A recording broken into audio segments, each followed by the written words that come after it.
And there's a lot of dragon symbolism. The whole movie has the symbolism that I write about in my books about the plasma volcano, Rupus Nigra, Mount Maru, mythic, legendary islands at the north.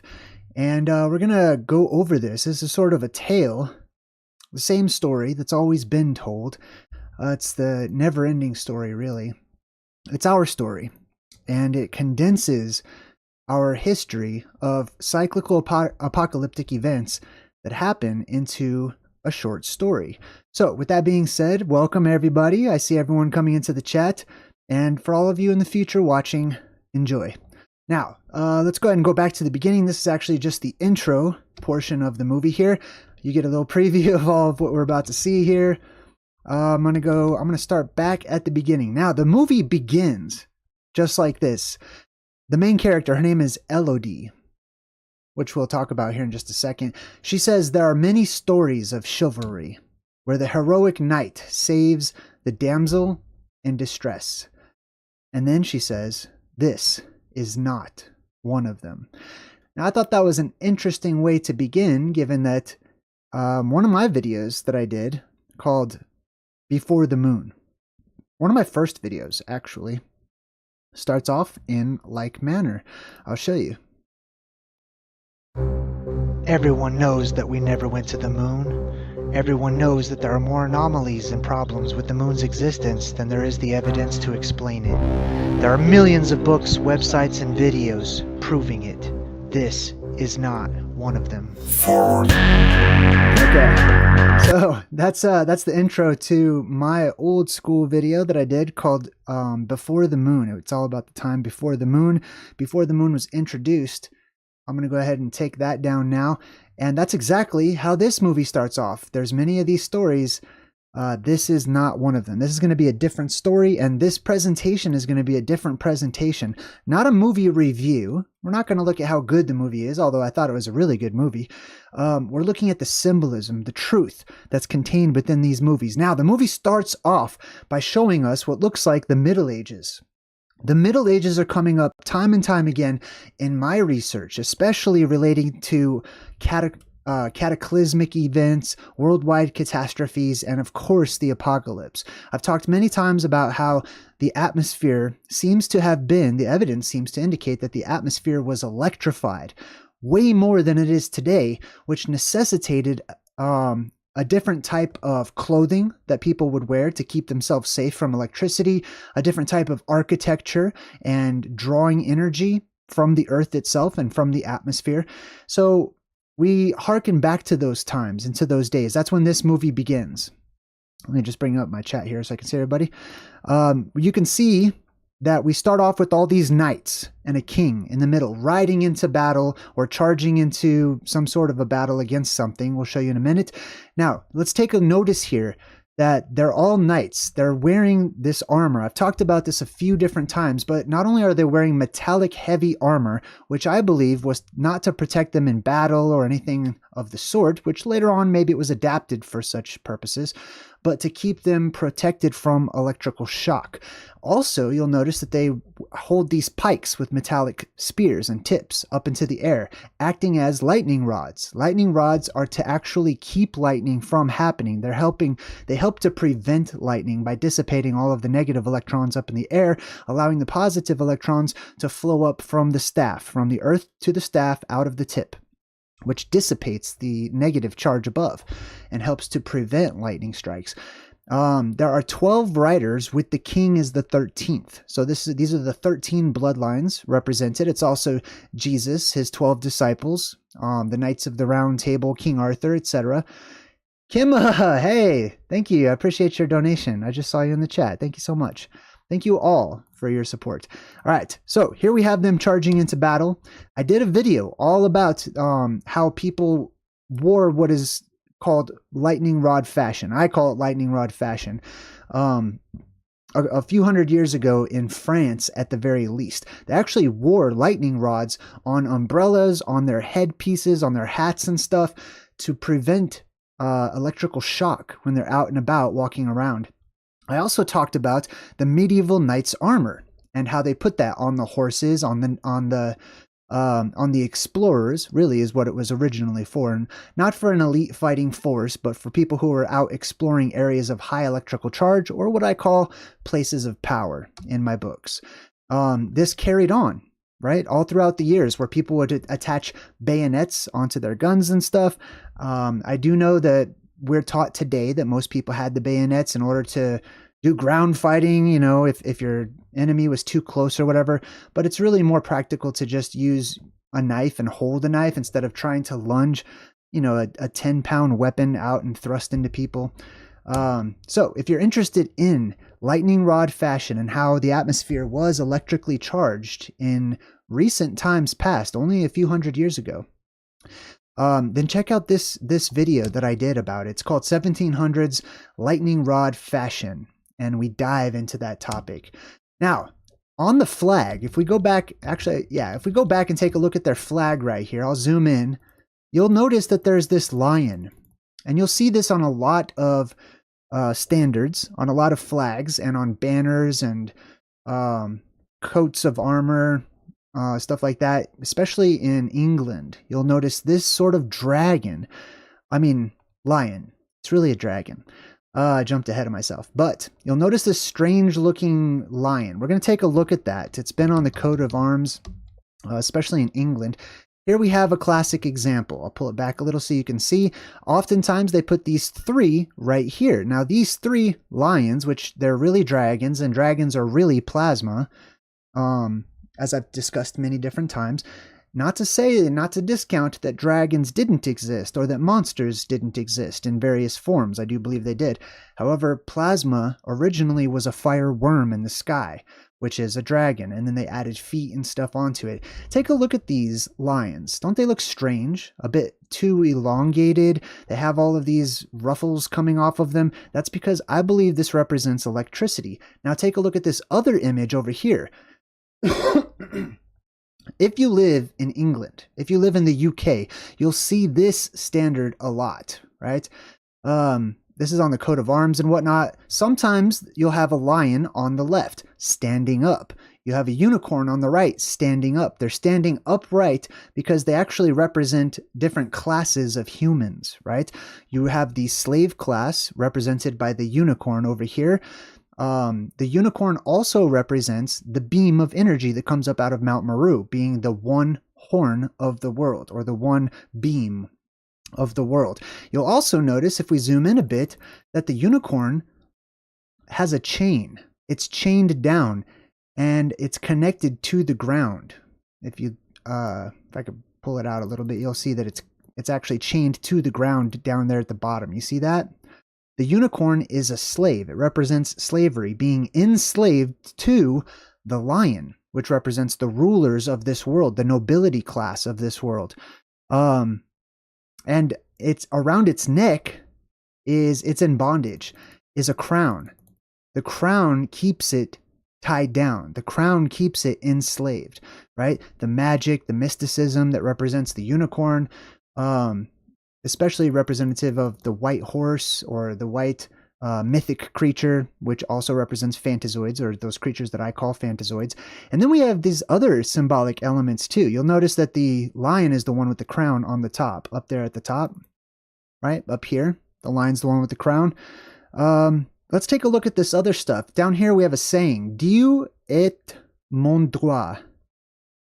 Now, Dieu is the same as Dios, or Zeus, etc. It means God.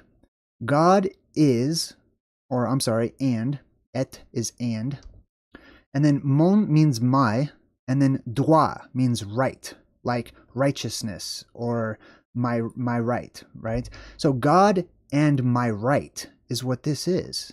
That's interesting. Then we have another saying that's actually imprinted upon this belt, which is also known as a garter, right? Let's take a look at that. We'll take a look at that saying right there a little closer. That saying that's written on that belt says, when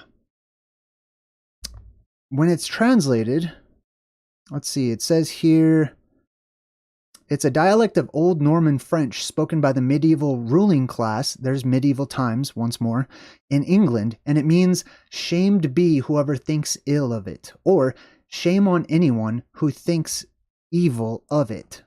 So they put this in your face, and then they say, shame on anyone that says that this is evil or that this is bad, right? This whole sigil and symbolism.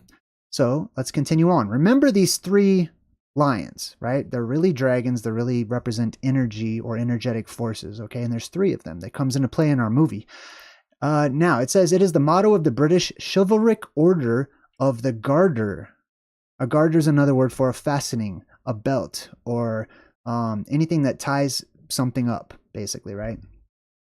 The British Chivalric Order of the Garter, the highest of all British knighthoods. Now, the saying, according to this legend that sprang up hundreds of years later, is that King Edward III was dancing with Joan of Kent, his first cousin and daughter-in-law, at a ball that was held, and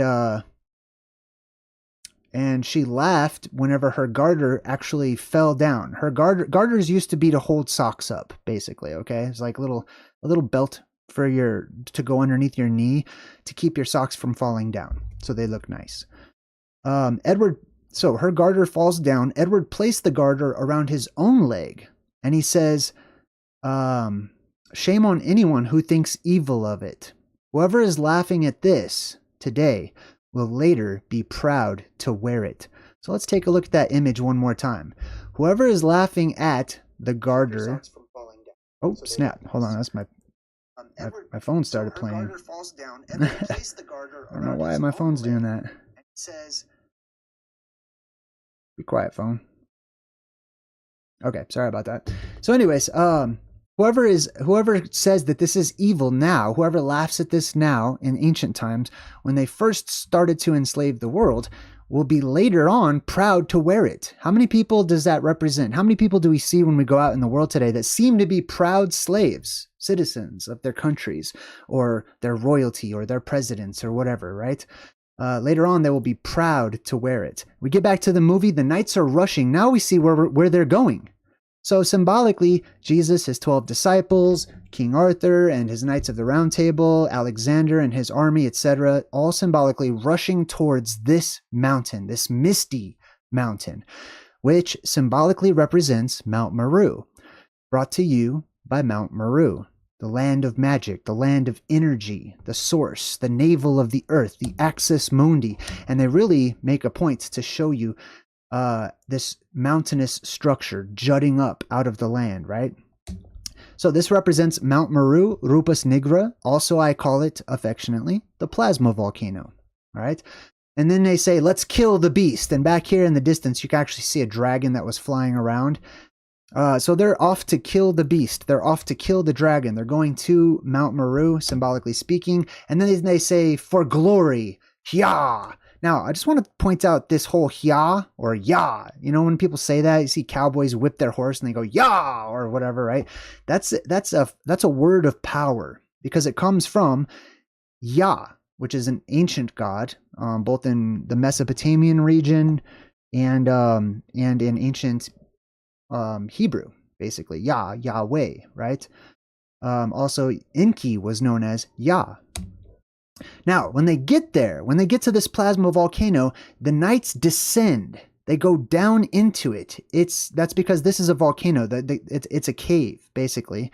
So the caldera, the opening that goes down into the earth, acts as a cavernous opening into the inner portions of the earth. All of these knights, we'll say, explorers really, are decked out in metal, acting as Faraday cages to keep them safe from electrical forces inside of places of power, places known to be strong with electromagnetic energy. Now, this correlates with myths and legends about Zeus, right? Zeus, who holds the thunderbolt of the gods. Zeus was born in a cave called Cycros, and Cycros was known to be a magical cave, a place of power where people could not die, where immortality existed, the sacred cave of Zeus. Now, in the modern, they would say that this is located in Crete or in Greece or somewhere in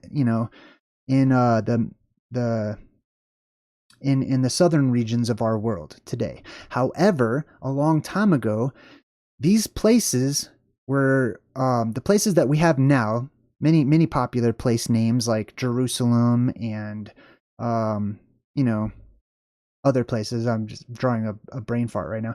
But they were renamed after the original place names, after the original lands closer to that island paradise in the middle. That island paradise was an entire country. It was a huge country island. Imagine all the different cities and villages and states and territories and all of those names that they must have had. When those citizens left, when they departed, when they were forced out of the Garden of Eden, they came upon new lands and new places, and when they settled, they renamed the rivers and the lands and the mountains after the quintessential places that they had called home before. Now, the story goes inside of the sacred cave of Zeus, where the young god had been born and brought up with the aim. There was these Cretans, or there were these 4 other men who dressed up in metallic gear. They went down into Zeus's cave in order to steal some of the sacred honey produced by Zeus's bee nurses. So inside of this sacred cave, Zeus was known to have these divine bees that would produce this sacred honey, right? Who cares about honey? Is honey really that valuable that people would send their explorers to get them all decked out and risk their lives to go get some honey out of a cave? No. It's not really that valuable, right? You can make honey, you can just capture some regular bees, etc. This was not regular honey. It wasn't honey at all. And the bees were not regular bees. The bees were little balls of plasma, little self-contained plasma balls, which we now call ball lightning, right? But inside of this cave, you would have these little sprites, these little balls of electricity all over the place, and they would produce this byproduct, which was this ooze, this goo that was energetically charged, and it would heal people. When they ate it, it would extend their lives. It was ambrosia. It was the nectar of the gods. That's why in the Garden of Eden, or the Promised Land, it's known as the land flowing with milk and honey. So these guys go in to try to steal some of Zeus's sacred honey. Zeus thundered and stripped them of their brazen armors, their metallic armor. That was not to protect them from bees, right? Bees could probably get inside the crevices of actual metallic armor. It was to protect them from electricity. He meant to kill all of them. However, as the cave was a holy place and no one could be killed inside of it, it was a place of immortality. So even mortals, when they went in there, became immortal. So Zeus turned them all into birds instead. So we have a cave with birds inside of it. Remember that, because it's going to come up in this movie too. Now, related to the story, I found this interesting picture called this is a place in the Rosalind Chapel in Scotland. It's called the Princess Pillar. And this particular pillar, it says that the Princess Pillar represents paradise on earth. That's exactly how my new book starts. There is a physical paradise on earth. So this Princess Pillar right here, it says, represents a physical paradise on earth. And it goes on to say, on the roof of the chapel, we find a curious stone beehive with a lone flower petal entrance that was once home to bees for as long as anyone can remember. And then it goes on to say, the beehive in the proximity of the vine recalls a biblical account of a staff that grows into a great tree and a vine twisted around it and honey coming from above. This is all symbolic of that beam of energy that shoots up and plasma twists around it as it goes up into the sky, holding up the firmament. And is often the case, hundreds of years of the original intent of such symbolism is often forgotten, the author says. And in this instance, one is forgiven for speculating that the design on the roof, ceiling, and the Princess Pillar were intended to reflect the role of bees and honey in the greater context of the paradise and the world tree of life. It's called the Princess Pillar. Like I was talking about yesterday when we did Your Princess is in Another Castle. I think that was the name of the video. The beam of light represents Sophia. It represents this energy, this energetic source, and it's often referred to as the prince, but more commonly the princess, the feminine energy, basically, that comes up out of the earth, the Princess Pillar. Now, this part's kind of dark, but this is a top-down view of the king and his knights. They form a triangle. The king doesn't have a light, so it actually forms an unfinished pyramid right here, which is Mount Maru, right? The unfinished pyramid is a volcano, basically. And it's also a dalet. or the letter D in ancient times. The letter D started off as a triangular shape, and it means doorway. It means an opening, right? So they're showing you the doorway symbolism in the triangle, also the unfinished pyramid, inside of, symbolically speaking, Mount Maru. So you have all of these adventurers, explorers, etc., decked out head to toe in metallic protective gear. They go down inside of Mount Maru. They get to a place where light seems to be coming down. Or is the light shooting up? Is it going up out of this cave of wonders, this cave of treasures, which is why they go down in there in the first place? So this is a view from the dragon. There's a dragon that lives down inside of these caves. There's always a dragon that lives inside of the mountain, because the dragon is the plasma or the energy of the earth that's trapped down inside of the earth. Now, the dragon gets to this place. You can see the light shining down, and behind them there are these dead baby dragons. I'm going to come back to those 3 baby dragons once again. They turn around. Now notice the light emanating right in the place where the treasure is, which is their little baby dragons or whatever. And then the mother dragon just shoots her fire all over these knights or whatever. This is basically a cartoonified version of the ancient myth of Zeus destroying the explorers for coming into his cave to try to get the honey, right? Now also notice inside of this huge mountain, this hollowed out mountain or plasma volcano, we have these pillars, right? They represent the pillars of the earth that are plasma or spiritual in nature, that shoot up out of the earth, right? But they also represent the actual physical pillars that exist, that, you know, that are in between the underworld and the overworld, or the surface world up here where we live. Now, this fire that comes out of the dragon's mouth is also very liquid in form. It's not regular fire. It's hard for me to show you in still pictures, but if you watch the movie, pay attention and they'll show you it's more of a liquid kind of fire, which symbolically represents, and it also kind of makes the shape of like a bird right there too, but it symbolically represents plasma, okay, which fire is plasma. So you could see the pillars down there. I just took another shot of that. Then the king takes his sword. This is his sword right here, and him holding onto it. And he sticks the sword down into the rock. And the sword stays there, right? This is Excalibur, the Excalibur symbolism. I did a whole etymological breakdown on the root and the origin and the meaning of the word Excalibur, right? On my Truth in Movies breakdown for Monty Python and the Holy Grail. So go check that one out if you're interested in learning the root of the word Excalibur and how it relates to the lady in the lake, the blue beam, etc. This is also the sword and the stone from the classic Disney movie, or, you know, any other King Arthur trope or types or motifs.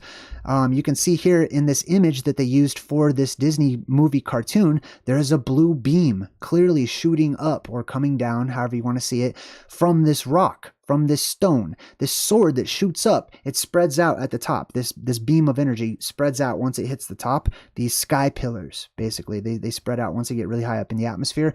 And it looks to some like a sword that's stuck in the earth, like a huge spiritual sword or a magical sword or a singing sword, because it also creates vibrations that make sounds or music, right? So we've got Merlin in the background. We're going to come back to Merlin. There's King Arthur, or Har Thor, which means mountain of Thor, the thunder god, right? Now we get back in the movie to the main girl, the princess in the movie, we'll say, the damsel. This is her land. It's a barren land. You can see they've cut all the trees down, representing our world today, where, you know, there's deforestation. People don't respect the trees and the plant life and stuff, but they're also just in a famine. They've run out of food in her country, so they're out there trying to gather as much supplies as they can, but they've just run out. This represents the time when those beams retract, especially that of Mount Maru, the world tree. When the world tree is cut down, or when it retracts, when Jesus dies or is sacrificed, the sacrificing the light, sacrificing innocence, sacrificing all of that plays into this movie, because that's a part of the cycles that we go through. When the beam makes its emergence is when we have a proliferation of life and abundance and golden age, etc. But when that beam retracts and the light goes away and it dies or it is murdered or whatever, then you have this. Then you have famine and death and decay, etc. Now, they're out there gathering supplies, and she says, who'd come this far north? And they look over and they can see there's this little carriage off in the distance. I'm going to talk more about this carriage in a bit, too.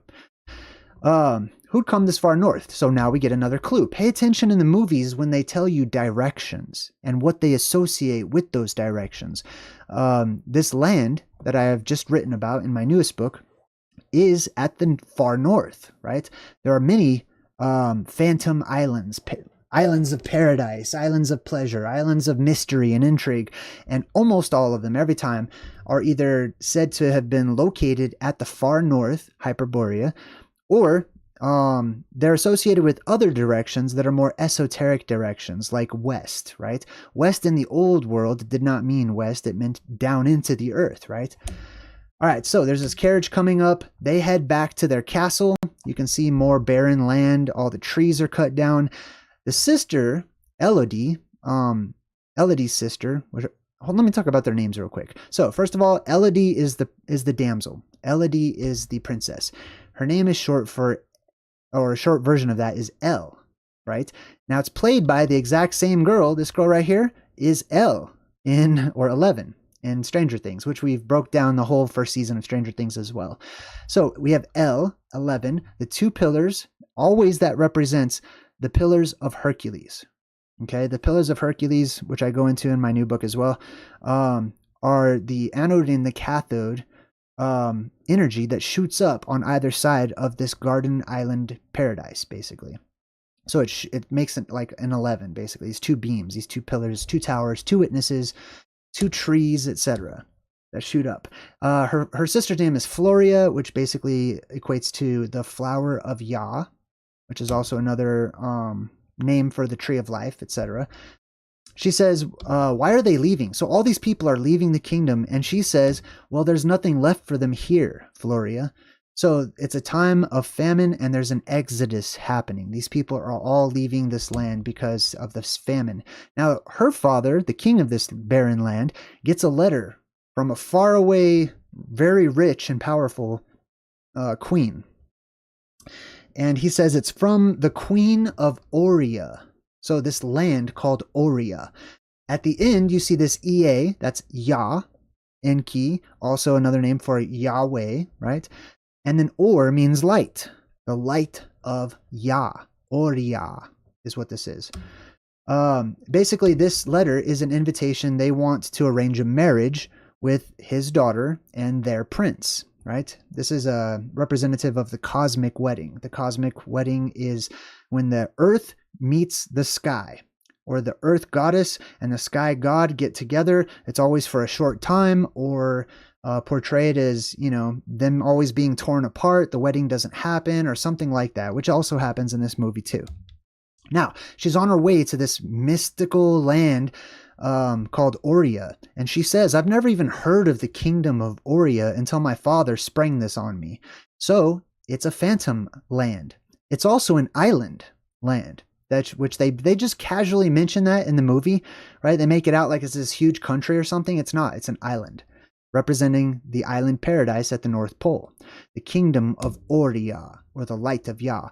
Now, as they get closer to this island paradise, this land of plenty, which you'll see in a minute, they look up and behold, there's a fog wall that they have to go through in order to get to this paradise land of Oria, right? Why do they go into a fog wall? Why are these island paradises, or magical islands, or mysterious islands, almost always covered or hidden by a huge bank of fog, right? You see them disappearing into that fog. And then the king comes out on the boat, and he says, the captain informs me we approach Oria's coastline. Let's rewind just a bit, and let's break this down so that it makes sense in real life, right? This is the coastline, according to what they just said. There's always this fog bank that is on the coastline. Around these lodestone islands, around these magnetic islands, which have plasma volcanoes, there's one big one right in the middle of the North Pole, and that's Mount Maru and Rupes Nigra, according to various ancient maps and stories and legends and other histories. But that's not the only one. There are other ones subsequent on the outsides of those of that main island as well. They produce warmth. They produce heat. Energy is coming up out of the earth, and it warms up the land around it, even though they're in the Arctic, even though they're in the far north where far away from the sun's rays or whatever. So it warms those lands, and it makes it temperate. It makes it easy to live there. It warms the air, actually. Now, when that warm air rolls off of the land, it goes down into the coast, and when it gets towards the shore, it meets the cold air of the Arctic and the Arctic waters, which instantly creates a fog bank, which is why so many of these mysterious lands, islands, magical islands, are surrounded and hidden by fog. So they go into this area, and there's these two dragon statues that they have to go in between. The dragon statues have these fires. They have these lights. You see that right there? There's a light here and a light here. So there's these statues they have to go between, which are these two dragons, which represent plasma. These are symbolically showing you the pillars of Hercules, the legs of the Colossus that you have to go through in order to get to this harbor or this land. You'll also notice these huge cliffs, the cliffs of insanity. The Princess Bride is, a great example of what the mountains look like, the mountain range, which are called the Riphean or Riphean mountain range. That's located to the far north. And these mountains are just pulled straight up. They're huge basalt cliffs. They're difficult to climb. They're difficult to get around. And many mysterious and legendary humanoid legendary tribes are said to have lived on top of these types of cliffs or island places, which is why they were fortified. For example, like the Dogmen or the Dog-Headed tribe, which we talked about in a prior video. So once they get past that fog bank, they can go between in a little opening, little crack in those cliffs of insanity. They get on the other side and look at the weather. The weather has changed. Look at the surroundings. Beautiful, green, paradise, a garden, food growing all over the place, right? These are the legends that have been passed down to us from ourselves, little breadcrumbs, so that we can find our way back home, that describe a real, physical, actual paradise on Earth. Now, the princess is inside of this golden carriage or copper or whatever the metal is, okay? It's not just painted gold. I mean, for a prop in the movie, it's probably painted gold. But in reality, these carriages, especially from medieval times, which is what's being depicted to us, were completely metallic. Not all of them. Right? Those of the peasants, they would only put the metallic objects on the top of the carriage, but those that carried nobility were completely covered in metal. Why? To show off? Well, in today's world, those shiny metallic objects carry value or whatnot, but no, it was practical. It was useful. Why was it useful? Let's zoom in on this carriage real quick. I want to show you this. At the top, you notice these little points, right? All around the edges. It's all metallic because if they lived during a time whenever, and I know it's all fantasy and movie, right? But let's say that the movie is actually sharing some cues as to our actual real forgotten history, or what I call ancient oblivion. Then that means that this carriage would be protective. It would be a Faraday cage, which would protect the nobility that were traveling from one place to another across the land, across the country, through an electrically charged environment. So they wanted to protect their king, their queen, their princes and princesses, and they put them into these movable Faraday cages so that if they were struck, first of all, they had these little lightning rods on top, like I said, to help to prevent lightning strikes. But if they was struck, the lightning would go all the way around it, and then it would go down through the wheels and ground itself, leaving the people inside unharmed, which is why this was a royal escort. Now, to get to this castle, they have to go across this bridge. Right? This castle that's at the foot of Mount Maru, basically.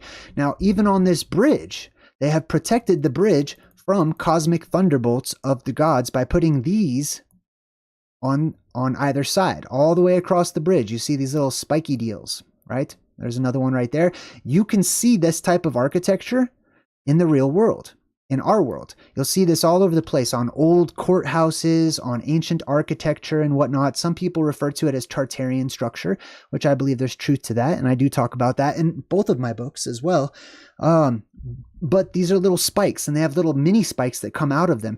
It sends out positive electricity or positively charged electricity out to dissipate all of that huge negatively charged buildup from above, like I talked about. That's how lightning rods work. They're not to attract lightning, but just in case it does hit it, which is not impossible, oftentimes in the modern world, we run a little piece of metal from here down to the ground so that we can at least redirect the flow of that lightning into the ground, right? So they go across this bridge. They have to go across a bridge in order to get into paradise, the bridge to Terabithia, etc.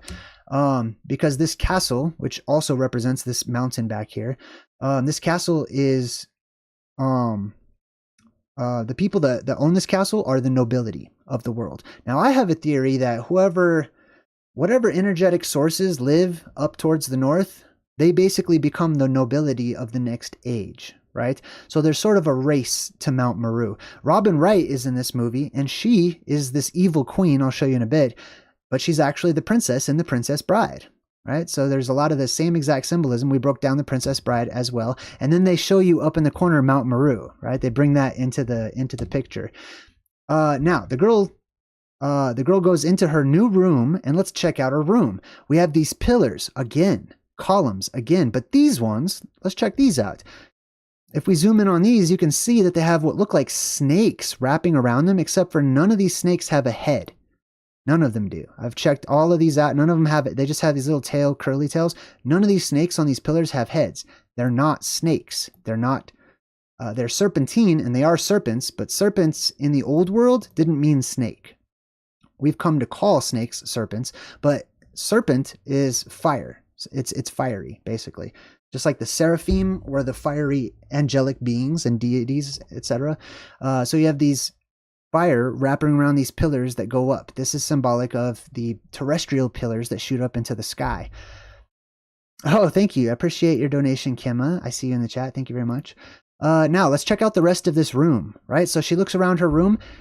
Inside of her room, she can't really see out of the windows.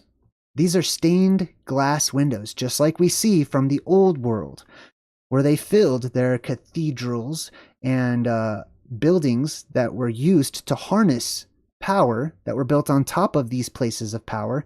They put these stained glass windows. These stained glass windows, you see these little intricate designs back here? Like, do you see like how there's like all these little designs and stuff? That's metal. They fuse together the glass using conductive metals. Why would they do that? To keep everyone inside safe, right? It acts as another type of Faraday cage, etc. But you couldn't see out of these, right? So the only way she could see is by actually opening and going out. But this is where the whole cathedrals come from, right? Or cathodes, which is really the origin of the word cathedral. Those were places of power designed to trap the earthly energy that was coming up from underneath. Oftentimes, those cathedrals are built on top of catacombs and cave systems and stuff purposefully because they wanted to trap that energy inside. And then they would even amplify that energy by lining the walls with huge pipes, and they would play music on the organ, which would sort of fine-tune and program that energy. So this is her room. She looks outside, steps out onto the balcony, and you can see Mount Maru, symbolically, the jagged mountain, the unfinished pyramid, etc. The split mountain as well is another name for it. The Twin Peaks, etc. And then this dome, this huge metallic, golden, copper, whatever the materials, it's a metallic dome. These domes are the opposite of those rods and those lightning rods, etc., like obelisks and stuff, right? These domes are used to attract electricity. So this is a place where they would actually want the electricity to go, the atmospheric electricity, so that they could redirect it. Now, underneath this dome, they would usually have some sort of metallic pillars or columns that have metal inside of them to redirect that energy to redistribute it down under the ground, where they would usually have like water to cool off the heat that's generated, and they would use this energy. It's a free energy source. Then the movie shows us the shadow of this mountain passing over this little castle. Mount Maru was also sometimes known as the Shadow Mountain, right? It's a mountain so tall that it casts a shadow and acts almost like a sundial. Now, this girl in her spare time draws mazes. This doesn't come into play in the movie pretty much at all. except for when she gets trapped inside the mountain, which we'll get to in a bit. But she draws these labyrinths. Check out the types of mazes that she draws. She draws the types of mazes that have the finish is at the center. Getting to the center of the maze is a motif found in many different forms of fiction, fantasy, sci-fi, television shows, movies, etc., right? This is our world, right? We are the maze runners. This is the world that we live in. And every apocalyptic cycle, the walls or the terrain of our world changes as plasma comes down and recreates land and shifts mountain or destroys them completely and moves water from place to place. The walls of our land shift and change, and people lose direction. Even the magnetism of our world changes and the seasons shift. So people become lost tribe members wandering around trying to find their way home, which is the center of the maze, just like in the movie Labyrinth, right? Which we also broke down. So next up, we have the meeting of the girl, Elodie, and the queen. And Elodie says, I always tell the truth, Your Majesty. Elodie represents the blue beam, okay, of energy. And she meets the queen, and she says, I always tell the truth. And the queen, Isabel, says some might call that a weakness. Now, we immediately know that the queen is evil, right? I mean, there's some wisdom in that. Like, you know, sharing the truth, there's wisdom in how to share the truth and when to share the truth and when to recognize when people don't even want the truth, right? When it won't be well received or whatnot. But basically you have a truth seeker versus nobility, which is evil, who wants to keep things secret, right? Now here she is. This is also the princess and the princess bride, right? She's just older now. She's the queen. I took a picture of this because one, I wanted to show her hands lifting. This is the Atlas pose, I like to call it, the hands lifting up in the air, etc. And then her crown, his crown. Why does royalty wear these crowns? The word crown comes from korn or kron, which means horn. Let's check this out, right? Now, let's also keep in mind the carriage that we spoke of earlier, and the electrified atmosphere, and them wanting to protect their royals and their nobility from the, retribution from God, basically, as it was seen, or being struck by the thunderbolts of the gods, or hit by lightning, or petrified, or whatever it is, right? So it makes sense to put a crown of thorns or horns or metallic spikes onto the head of the people who are most valuable, basically, right? So I believe this is the origin for nobility wearing a crown, why they would even wear a crown, why it would have spikes and horns and whatnot on top of it, right? It's basically to keep them safer than everybody else, right? And then Elodie's future husband, she wrote him a little letter, and on the letter, he opens it up and he says, hold on, it's a maze, right? So she wrote this letter, and you can see she drew this little maze all the way around it, and there's like a little path that leads to the center, which is blue, and says E for Elodie, which is her, right? This represents our world once more, getting to the heart of our world, getting to the center of our world. So they get married briefly, and then he immediately takes her on this convertible carriage, right? They put the top down if it's less electrically amplified and it's safer. And he says, remember I told you about those ancient ceremonies on the mountain? So his family performs these weird ritualistic ceremonies on the mountain, which is a plasma volcano, or you could just say a volcano, whatever. He says, so they're off riding. He takes her up to the split peak, up to the twin peaks of the split mountain, Mount Maru. They go off into the side, and he's inviting her to this ritual, right?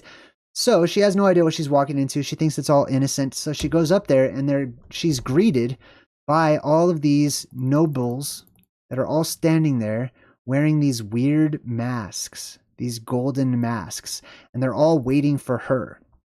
So she's like, okay, a little bit weirded out. You can see all of the nobilities all wearing masks to cover their identities, for the most part. They don't want to be recognized for what they're about to do, which is bad, okay? They're about to kill her, basically, or try to kill her. Now, you can see the queen right here dressed up. They put this hat on her because it's symbolic of the horns. This represents the satanic energy that is about to swallow up the virgin, that, you know, just like in the book of Revelation, etc., right? She's wearing all red, representing the devil, representing the evil plasma, etc. And she says, when our ancestors first lay claim to this island, there's the proof that the land they're on is an island. When our ancestors first lay claim to this island, also notice like the dark tone of the rock and stuff. Our ancestors, they found that they were not its sole inhabitants. So on this mysterious island, which represents the island at the north, there are other creatures. There are other humanoids, right? Altogether different from us living in the Southlands. A creature dwelt here first. So on these mythic phantom islands, you could call them, the ones that have plasma volcanoes are magnetic in nature, and they have these creatures which are seen as giants and titans and, you know, other types of entities and ancient mythic monsters and stuff, gods, goddesses, angels, etc., right? A creature dwelt here first. That would be the dragon, the last of its kind. And then they show you the people in the masks. She takes her across this bridge. She actually slices her hand so that they can do this blood bond. And she says the dragon this creature had to give up 3 of its daughters.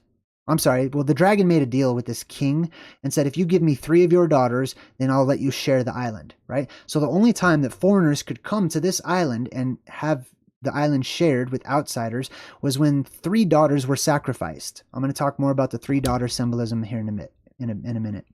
The 3 princesses met their end in the belly of the beast. That is the underworld. Okay, the beast comes up from out of the earth, etc. The beast is down inside of the earth, symbolically speaking. And there's these 3 princesses. The princesses represent beams of energy, beams of light, the anode, the cathode, and Mount Maru, the neutral point in the middle. So they're all creepy, just standing there watching. This is replicated. These things have been replicated by, you know, many different families of elite or Elu, those who rule the world and have set themselves up to enslave humanity, as we first talked about. They will put on masks. They'll go through these rituals, which are all symbolic of actual physical and historic events that took place, right? They're just retelling the story to keep the story alive and to pass on the information. So they cut her hand, they cut his hand, they put them together to do this blood. They're like blood brothers. They do this blood oath type thing. And then the prince takes her up and he's going to walk her back across the bridge, but then he stops and he tosses her off of the bridge down into the cave, or down into the caldera, the mouth of Mount Maru, the plasma volcano. So this is the sacrifice that the family intended on making. She didn't know this was going to happen. They tossed the princess, they tossed the young version down into the volcano, and she falls down. It's kind of hard because to see right here, it's really dark, but this is her face right here. There's her arm, etc. So what this is, and then she looks back up, and you can see the bridge, and then there's light up there too. Now, as she's looking up, she's falling down through the plasma volcano. She looks up, and you can see the circular structure, and then you see these roots growing off of the sides right there, right? That's because this is the place of Yggdrasil. This is the world tree. And they don't show you any trees really, but they show you these magnificent, huge roots that are growing in this giant hole in the ground, which is Mount Maru. This is basically Alice falling through the rabbit hole, falling down into the rabbit hole, waving goodbye, etc. That's the rabbit hole symbolism, is Mount Maru. She gets to the bottom, etc., looks up, and then you could see this bluish sort of cyan light that's illuminating everything. And then you see these little branches, or not branches, roots. That's what the movie is implying, is that these are roots of some sort of tree that they don't ever show you, right? That's because the tree has been retracted. It's a tree of light. It's a plasma tree, right? People see it as a tree. And I talk about the symbolism of this. Actually, this is my thumbnail that I created for it. The cave of Cycros, Zeus's cave, the cave of saviors, the cave where Jesus was born, the cave of wonders, the cave of treasures, etc., and the beam of energy that shoots up and out, and then how the cave itself is electrically amplified.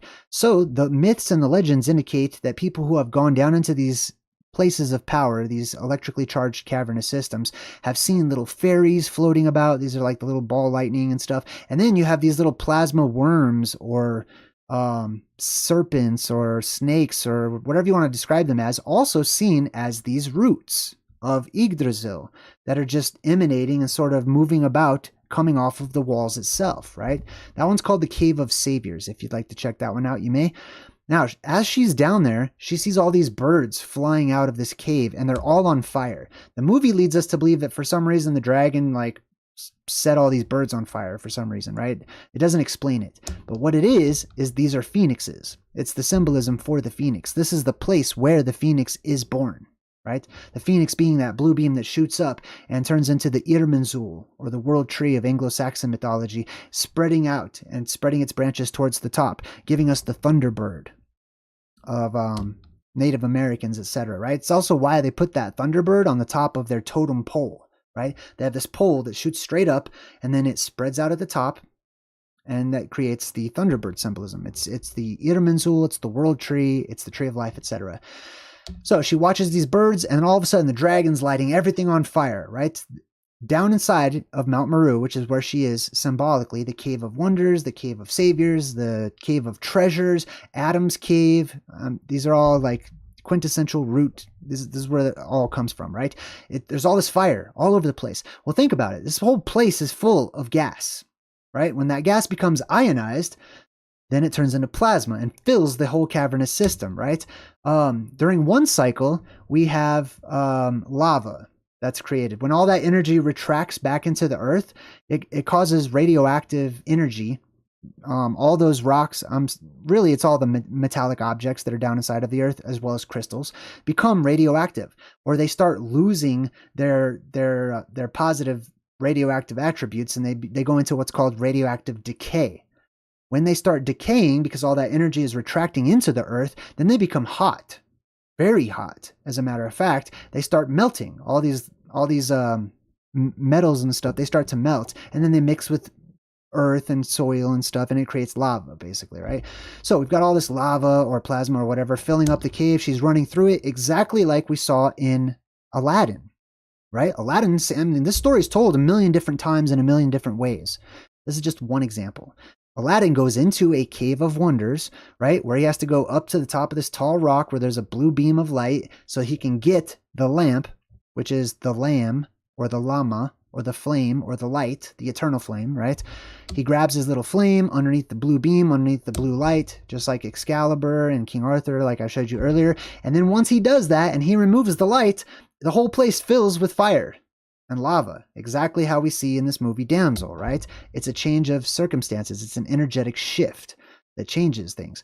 So she starts running. You can see that she's sort of cast in this blue light as she gets deeper down into the cave.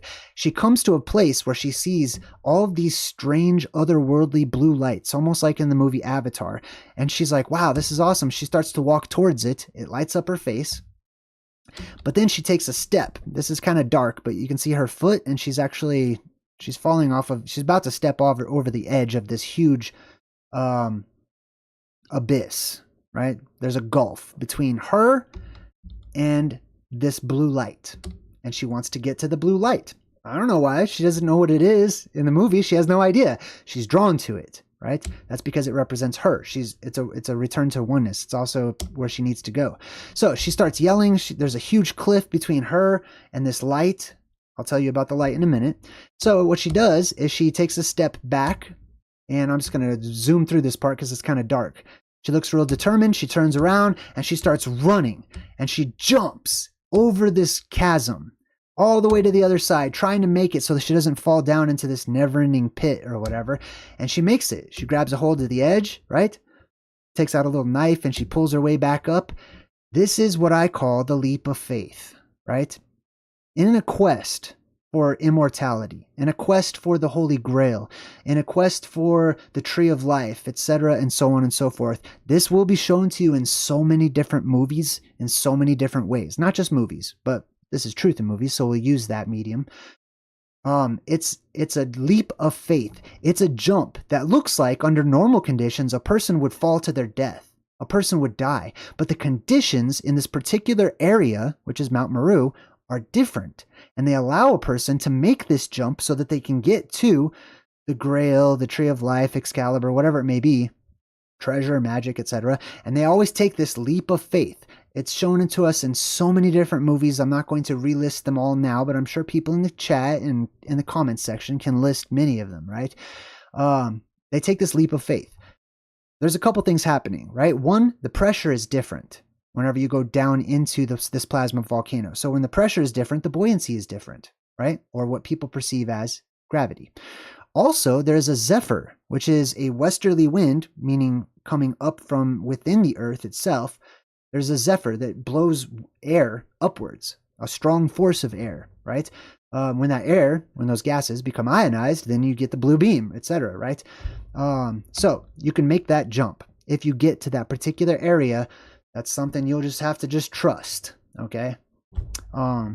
Anyways, so she gets to this blue light, which looks like a liquid that's sort of dripping down. Farida in the chat, thank you so much for your donation. I appreciate it. That was very kind of you. Thank you for saying I'm amazing.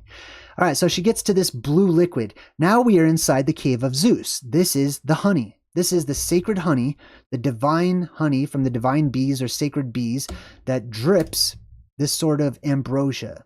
And it's glowing blue, as it should, because that's why it's so helpful, and that's why it heals people and stuff, is because it's ionized oxygen, right? Or it's created from the ionized oxygen. So you have all this blue honey stuff that's sort of dripping down from above, right?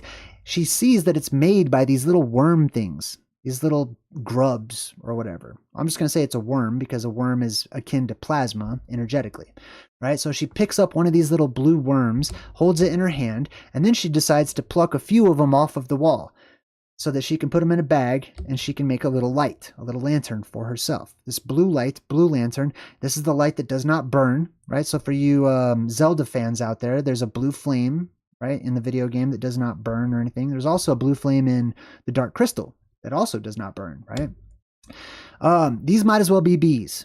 Okay, these might as well be the sacred divine bees, etc., that produce this honey, because that's what they're shown in the movie. So she grabs these things, and then she's super thirsty, and she notices that there's a little puddle of water over here, and it's dripping down from above. This water is dripping down from this ice ceiling. So for some reason, they don't explain why, inside of this mountain, right, there's this little ice ceiling. So it's all melting and dripping, and she's like drinking it or whatever, standing underneath it, but it starts to melt rather quickly. And then you see this shadow on the other side. See how there's no shadow here? But once it starts to melt real quick, you see this little formation, right? This is the head of the dragon. The dragon is just on the other side of this ice ceiling, or the firmament. This is symbolic of our real world and the actual firmament up there, which I believe is made out of ice, right? When that ice breaks, when the firmament cracks open and the sky falls, that red dragon, that plasma, will come down in and break on through to the other side, grounding itself to our world, to the surface. Now, this is hard to see, but this is her leg. She's got a little scar. Her flesh is like burnt or something. Something's wrong with her leg. She's got a bandage on it. And she goes to sleep. She takes a little nap, and when she wakes up, all those little blue worms have crawled out of her little knapsack, and they all went onto her wound. And she's freaking out. She's like, oh, gross. All these worms are on my leg. You know, she's trying to pick them all off and stuff like that. But as she does this, right, she notices they just healed my leg. All these little blue worms, blue plasma, blue terrestrial energy, have quickly healed her and caused cellular regeneration on her body to heal her wounds. Now watch when she picks this little worm up. You see all that little goo coming off that worm right there? That's what's called ectoplasm, which was popularized by Ghostbusters. It's a residue. Actually, it's not ectoplasm. Ectoplasm is just plasma. Okay, that's outside of a body. It's spirit, essentially. This is ectoplasmic residue, is really what I should say. It's more accurate. So this is a byproduct of that strong energetic force coming in contact with the vapors in the air, and it leaves this sticky trail of this honey, basically. So she takes one, puts it on her arm because she's got some cuts on her arm, and it heals her arm, and the cuts go away, right? So this is the Holy Grail symbolism. This is the Fountain of Youth symbolism, which is all representative of the actual real holy crater at the center of our world, Grail Island, etc., valley, and the fountain that comes up out of that place, right? Now she continues on her journey. She's trying to get out of here, and she comes to this opening, and it's crystallized. This whole cave going back up the way she came, it's just different symbolism. The first symbolism, they showed you there was all those little, roots or whatever. Now they're showing you the same rabbit hole, or the same type of this rabbit hole, but this one has crystals growing all over it. Crystals can be formed through electrolysis or through electricity, right? So this is a tunnel where that plasma would shoot up and it would create all of these little crystal spikes all over the place. And this is also the symbolism of like the crystal lands and the crystal places that are typically portrayed in like fantasy, sci-fi, and fictitious novels and stuff. It shows you a really good example of the land of crystals in the Neverending Story when Atreyu is on Artex and he's like riding through the different lands trying to look for the childlike empress, right? Which is another princess or whatever. And he goes through this whole desert of crystals and stuff like that too. This is also where Merlin lives. The famous wizard, Merlin? Merlin is said to have lived in a crystal cave. Right? He went down into his little crystal cave and he would get power from this cave, from his home where he lived or whatever. He would go down in there. Some legends say that he took Arthur down there when he was a child, and that's where Arthur learned the mysteries or whatnot. But Merlin himself was from a crystal cave. So she gets out of that little cavernous opening, and you can see her standing on the edge right here. She's disappointed because she thought she was going to be able to just walk out, but she's on the sides of the cliffs of insanity, right? So those cliffs that surround the Garden of Eden, okay, there's a huge mountain range, and it's not mountains you could just walk over and, it's a steep incline, but you can get over it. No, it looks just like that. Okay, they're basalt columns.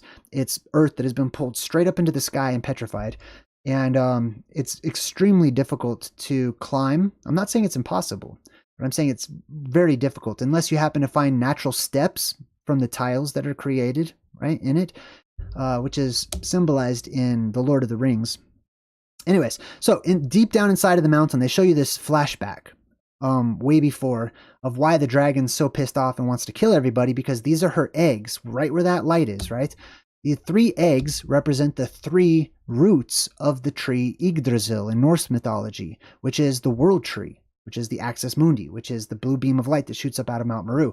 There are 2 other cavernous openings, though, which are there's 3 routes to Yggdrasil. There's the main entrance down, and then you have anode and cathode that come in from the sides. This is representative of that, these little baby dragons inside of these eggs, and the little light that's coming off of them and stuff. So they hatch, and then a long time ago, when we showed you at the beginning of the movie, there was that king that was inside there, right? With his men. He says, slay the vile young. So these 3 dragons, representing these 3 beams of light, the 3 princesses, the 3 daughters, the 3 anode, cathode, and Mount Maru, the pillars of Hercules, and then Hercules himself, or Atlas, however you want to see it, die. It's a sacrifice. That energy retracts, it goes down into the earth, it's murdered, it's sacrificed, however you want to see it. Now she gets to the dragon. Oh, this is her dad. So we go back to our story, right? And the dad is looking for his daughter.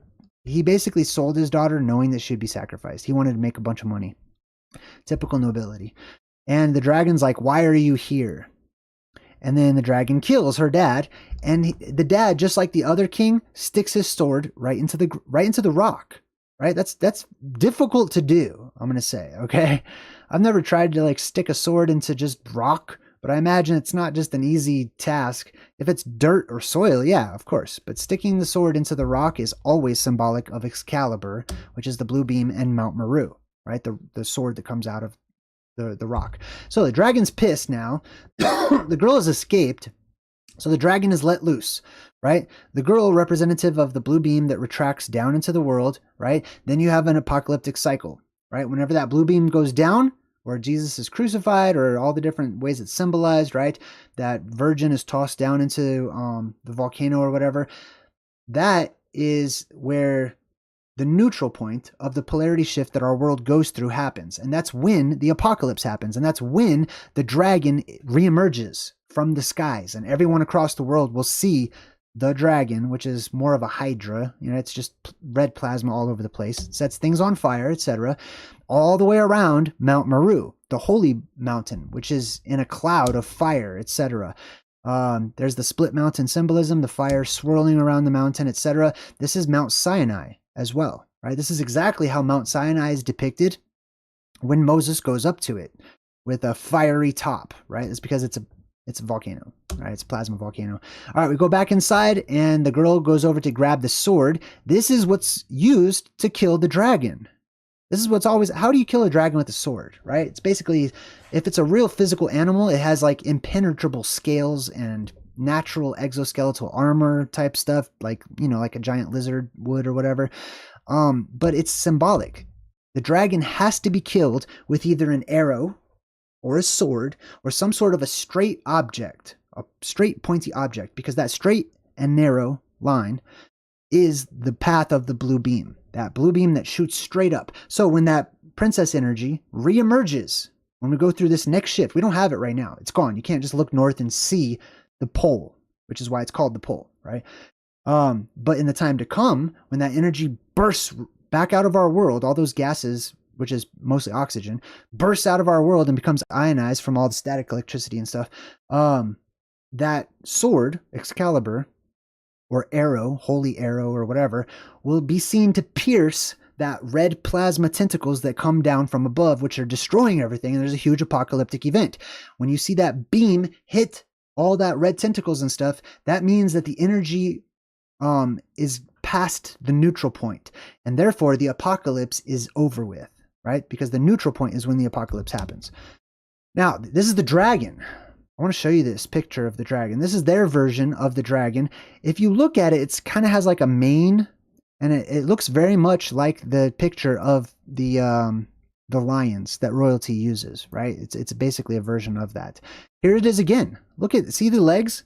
Like really take a look at that and compare this dragon to the image of lions and stuff that royalty use with all the little, oh, let me zoom in on this. I want you guys to see this, right? It's got its little mane and stuff, right?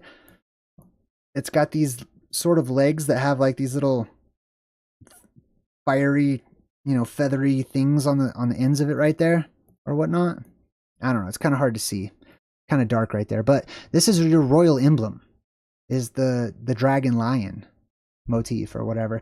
So she goes up against the dragon and she slays it with the sword, which is how the dragon has to die.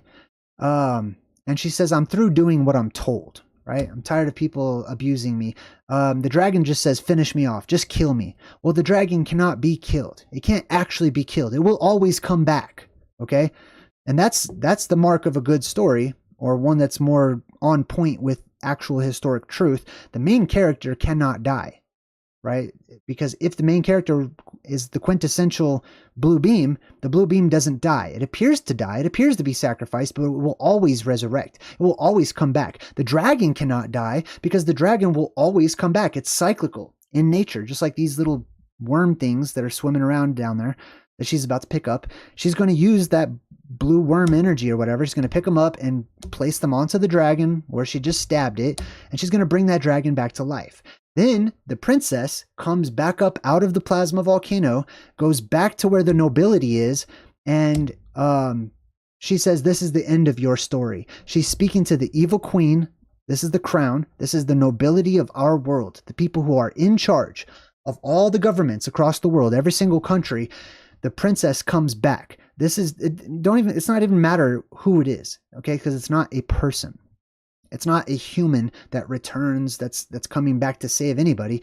Whatever people's beliefs are, okay? Believe what you want to, all right? I know there's religions that are based off of this and stuff, and that's fine. I respect that.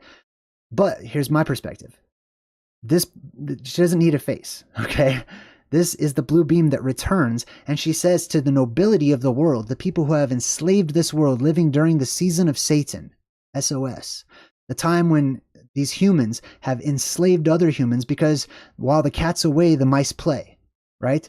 There is no telepathy anymore. People aren't all on the same page. People are separated, disconnected, and lost. And so some survivors that kept these secrets, right, and have access to certain places of power and things of that nature, took control of the world. She says, this is the end of your story. She comes back with the dragon. Oops.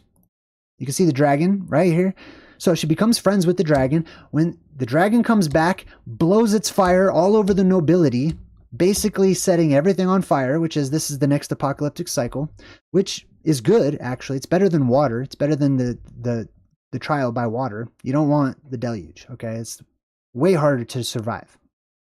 The dragon comes back, destroys the system, destroys the nobility, destroys all the people who are rulers and in power and have enslaved the rest of the world. And they just stand there and take it. The queen yells out, "No!" Her crown melts. She's stripped of her power. She's just going to die, basically, right? But this is symbolically showing us this is a good thing, right? If you survive, this is a good thing because you'll emerge in another realm, another world, a world that has lost all of the things that many of us have hated so badly about it, right? Which is all of the control and all of the systems and all of the lies and all of the deception as we stand there and watch the world burn.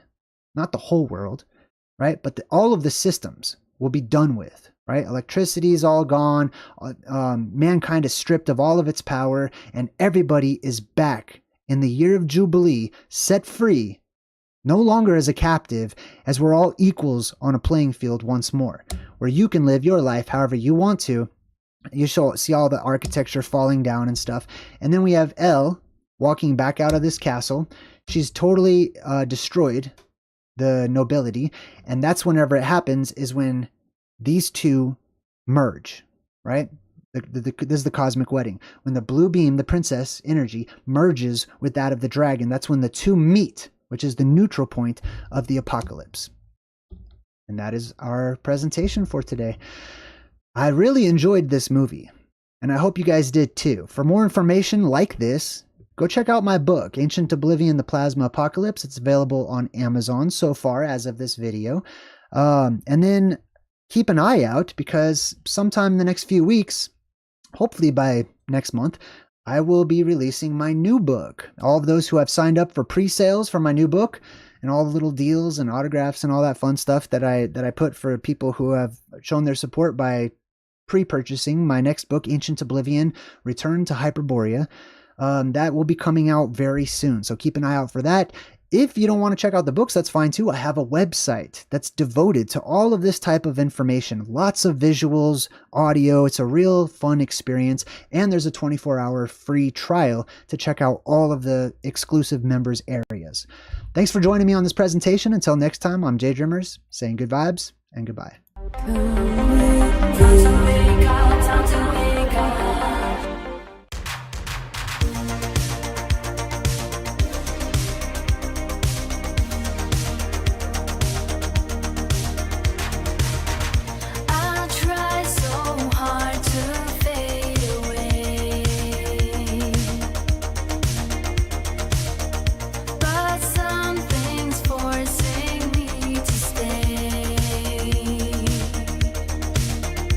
It'd be easier for me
Who